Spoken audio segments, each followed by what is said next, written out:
Suffit-il d'être un proche collaborateur d'un homme politique de haut rang, qui plus est de l'opposition gabonaise, pour se prévaloir d'une notoriété sans faille? En réalité, nous disons que non. Au contraire, beaucoup en pensent plutôt autrement. La sortie toute récente d'Annie Léa Megué, une figure de la vie politique gabonaise, n'a nullement surpris plus d'un. Elle s'ajoute sur la liste de ceux-là qui ont pensé que la lutte était terminée, qu'il fallait désormais procéder au partage du gâteau. De tels comportements honteux témoignent ô combien une minorité de personnes qui gravitent autour des leaders de la coalition pour la Nouvelle République ne sont pas exempts de tout reproche.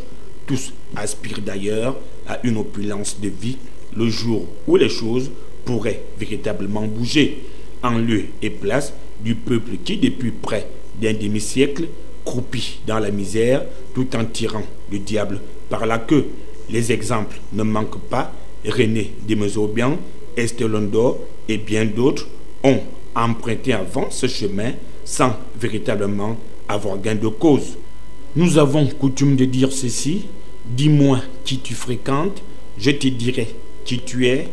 Aux leaders de l'opposition gabonaise radicale d'en tirer des enseignements tout en restant vigilants, car des rapaces, il y en aura toujours tant que la situation sociopolitique et économique de notre pays va demeurer dans l'état actuel des choses.